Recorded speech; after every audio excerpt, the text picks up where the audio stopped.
Last week, when we met, I touched briefly on false peace, the only kind of peace this world can give.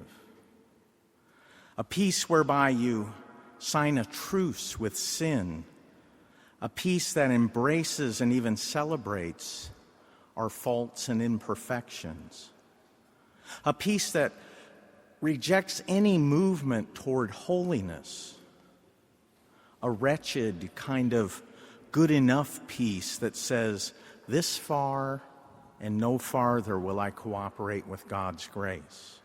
I'm good enough, thank you. Tonight, I'll speak briefly about St. Teresa of Avila's wisdom on true peace, the kind the world can't give. The peace Jesus spoke of when he said, "My peace I give you, my peace I leave with you." The peace from God that makes a soul venture to do battle against worldly peace, all the while remaining tranquil and secure in itself, despite the war that's raging all around it. Not because the soul is self-assured or self-sufficient, but because it has achieved union with the very will of God. And this union is not based on words or desires alone.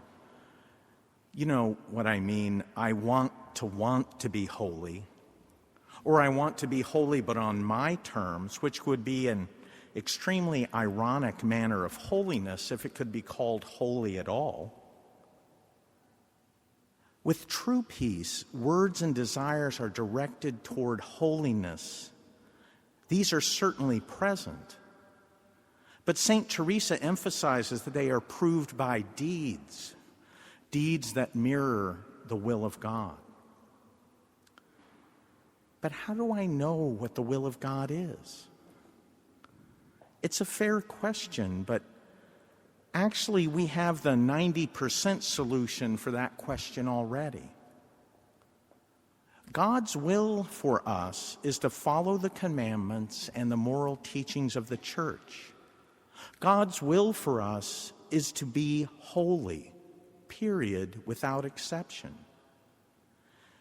And it doesn't matter who we are or what we are doing for a living or our state in life. That is God's will for each and every one of us. The other 10% of the time, His will is perhaps less obvious and may depend on our own particular circumstances. So how do we become holy? Through prayer.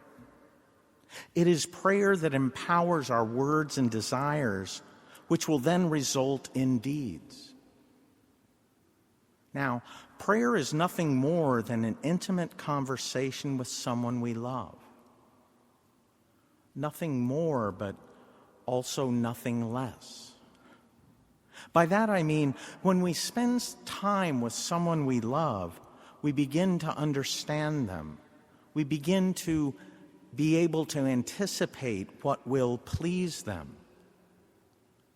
In fact, our deepest desire will be to please them, even to be like them. As our relationship deepens, we feel incomplete when we're not in union with them. If we're ever separated due to, say, distance or conflict. It's very much like a marital union. Only when the husband and wife are of one mind do they experience true peace, independent of their circumstances.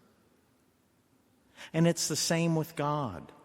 When we will what He wills, when we truly want to be holy as He is holy, when we have the mind of Christ, only then will we have the peace that He gives.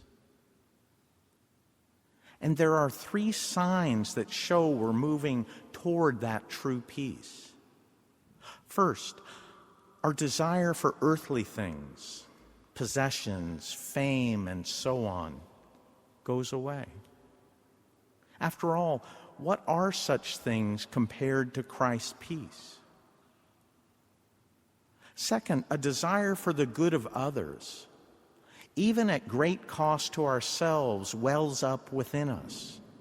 The kind of desire love himself demonstrates when he came to dwell among us.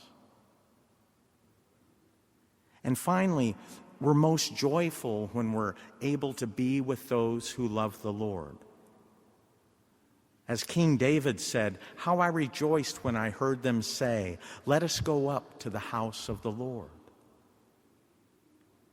Put another way, when our joys, hopes, sorrows, and fears are completely and totally Christ-centered, we have attained the peace of Christ.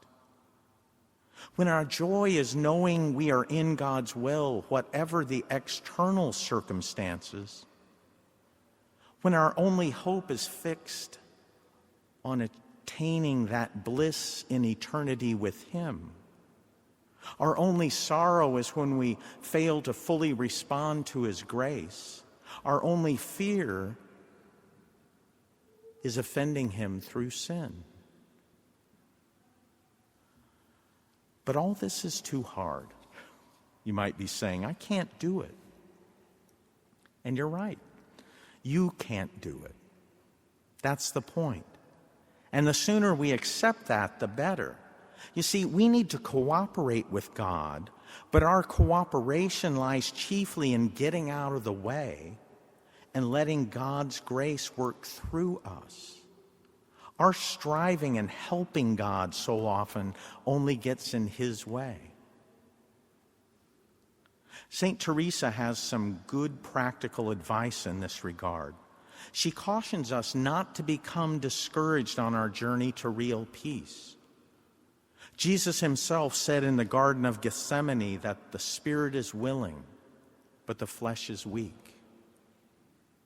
Now then, St. Teresa writes, if Jesus himself said that the divine and sinless flesh is weak, how is it we desire our flesh to be so strong as to not to feel persecutions and trials that come to it? Unquote. Our trials are God's grace working in us, just what our words and desires indicated that we wanted. With a desire for holiness comes trials. St. Peter himself said, "Do not be surprised at the fiery ordeals that have come to test you as though something strange were happening to you, but rejoice inasmuch as you participate in the sufferings of Christ." Remember, in weakness, the strength of God is made perfect if we let him. And don't become discouraged on this path to holiness. Our beloved Lord is both loving and merciful. And may the peace of Christ, that is beyond all understanding, be with you all.